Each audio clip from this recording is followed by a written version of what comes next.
तीर्थराज प्रयाग की धार्मिक व सांस्कृतिक विरासत को संजोने वाली पंचकोशी परिक्रमा को लेकर संतों व श्रद्धालुओं में खासा उत्साह देखने को मिला। अखिल भारतीय अखाड़ा परिषद द्वारा निकाली गई 3 दिनी परिक्रमा यात्रा सफलतापूर्वक संपन्न हुई। पंचकोशी परिक्रमा की अंतिम दिन बुधवार को संत महात्माओं के साथ डिप्टी सीएम केशव प्रसाद मौर्य भी शामिल हुए। उन्होंने संगम घाट पर अखाड़ा परिषद अध्यक्ष महंत नरेंद्र गिरी, महामंत्री महंत हरिगिरी सहित दंडीय सन्यासियों के साथ विधि विधान से पूजन किया। डिप्टी सीएम केशव प्रसाद मौर्य गंगा पूजन के बाद संत महात्माओं के साथ त्रिवेणी बांध स्थित लेटे हनुमान मंदिर पहुंचे। उन्होंने वहां पर विधिवत पूजा अर्चना किया। पूजन के बाद संत का आशीर्वाद भी लिया। संगम से पंचकोशी यात्रा कई मार्ग से होते हुए भरद्वाज आश्रम गई। हालांकि डिप्टी सीएम भरद्वाज आश्रम नहीं गए। भरद्वाज आश्रम अखाड़ा परिषद अध्यक्ष महंत नरेंद्र गिरी, महामंत्री हरिगिरी, महंत विद्यानाथ, श्री महंत नारायण गिरी, श्री महंत जमुनापुरी आदि महात्मा गए। की बात है कि जो प्राचीन काल से यहाँ पर पंचकोशी यात्रा होती थी, हमारे पूज्य हरिगिरी जी महाराज जो अखाड़ा परिषद के महामंत्री हैं और आज उसकी पूर्ण आहुति के अवसर पर अखाड़ा परिषद के पूज्य अध्यक्ष नरेंद्र गिरी जी महाराज और सभी पूज्य साधु संत जो यहाँ कई पूज्य सन्यासीगण उपस्थित हैं, यह मेरा सौभाग्य है कि पूर्ण आहुति के अवसर पर मुझे भी शामिल होने का मौका मिला। और सरकार इस यात्रा को प्रयास करेगी कि भविष्य में जैसे अयोध्या में पंचकोशी परिक्रमा होती है, काशी की पंचकोशी परिक्रमा होती है, जैसे मथुरा में यात्रा होती है, प्रयाग में भी होती थी, बीच में किसी कारण से बंद हो गई थी। आगे एक व्यवस्था बने और नियमित रूप से संचालित हो।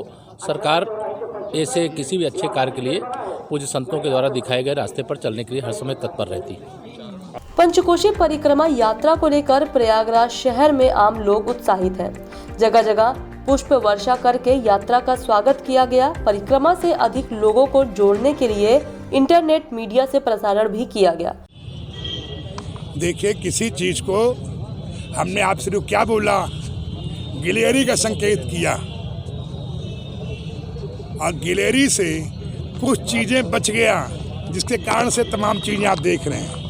परिक्रमा से तो एक तो ये है, पहला काम ये था, परिक्रमा हुआ, सभी धार्मिक स्थलों में कुछ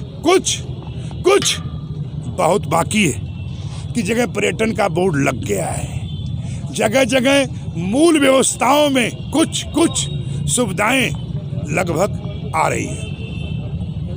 उम्मीद करता हूं जैसे से परिक्रमा की उम्र बढ़ेगी, इसी तरीके से उन धार्मिक स्थलों का और अनेक प्रकार का वो जो गुमनाम थे वो अपने आप उदय होते रहेंगे, धीरे धीरे उदय होते रहेंगे।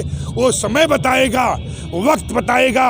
अफसोस है कि हम नहीं रहेंगे, अगर परिक्रमा निश्चित रहेगी, थी और है और रहेगी। नमः पार्वती पते। परिक्रमा अपने आप को पूर्णाहुति की ओर कुछ ही समय के बाद पहुंच जाएगी। भगवान भारद्वाज के पूजन पाठ के और अनेक प्रकार के हमारे रीति रिवाज, जैसे पंच उपासक हम लोग हैं, भगवान गणेश आदि मिद्रिया तमाम मल्लभ त्रिदेव अनेक प्रकार की उपासना करते हुए और ऋषि महात्माओं के धाम के चरणों का रज लेते हुए और समस्त देवी देवताओं का जो कहीं जीर्ण शीर्ण हो गए हैं मंदिरें, मरुआ शक्तियाँ कभी जीर्ण शीर्ण नहीं होती हैं। शक्तियाँ तो उसी प्रकार की रहती है, ढांचे बिगड़ते बनते रहते हैं और जीर्णोद्धार होते रहते हैं। इसी तरीके से हम लोग उन सभी के लिए प्रचार प्रसार और यात्री आवे। अब प्रयागराज में यात्री रुके, काशी में यात्री रुकता है, लगभग कई दिन लगातार रुकता है और बनारस के काशी की यात्रा बड़े अच्छे ढंग से होती है। वृंदावन में यात्री रुकता है, हरिद्वार में यात्री रुकता है। अनेक प्रकार घूमने फिरने के बाद हरिद्वार में कई दिन लगातार यात्री रुकता है। निश्चित मैं अपने पर्यटन को, अपनी संस्कृति को, अपनी परंपराओं का सही देखभाल और सही मैनेजमेंट व्यवस्था कर लें, जैसे कि आप देख रहे हैं लंका भी है, सिर्फ पर्यटन प्राप्त करने के लिए, खाली को विदेशी मुद्रा प्राप्त करने के लिए लंका में बताया जा रहा है कि रावण यहाँ सो रहा है। नहीं, लक्ष्मण जी यहाँ लेटे हुए थे, भगवान राम यहाँ बैठे थे।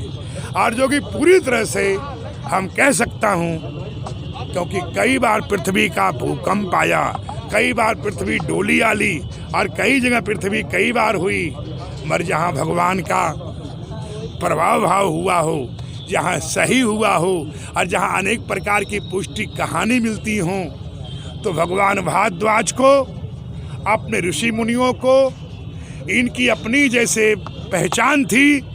भगवान भारद्वाज ऋषि से प्रयागराज की भूमि जानी और पहचानी जाती थी। आज भी मेरी चिंतन है कि भारद्वाज की भूमि भारद्वाज के नाम से जानी जा, पहचानी जा।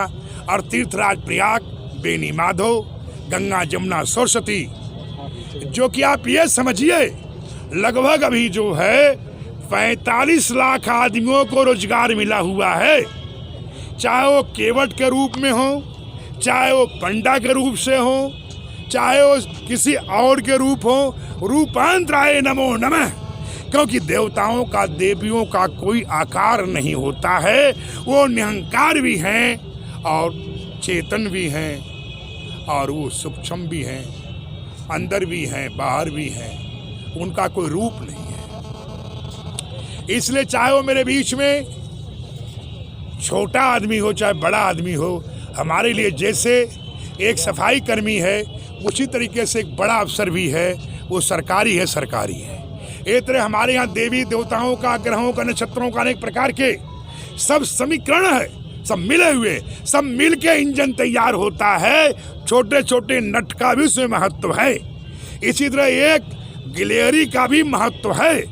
बहुत कुछ उससे मैं सीख सकता हूँ, बहुत कुछ जान सकते हैं, बहुत कुछ सीखने का वो आपको संकेत करती है।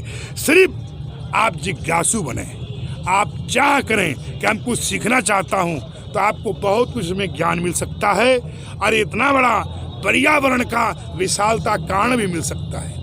इसी तरीके से आज हम लोग सिर्फ मात्र उद्देश्य है कि भारद्वाज का पूजन पाठ करना और उसके बाद यहाँ से भारद्वाज को जलाभिषेक करके, उनको प्रार्थना करके और यहाँ से हम लोग निकलेंगे। और निकलने के बाद बाघंबरी में हम लोग का भोजन प्रसाद है और उसके बाद फिर संगम पे जाएंगे।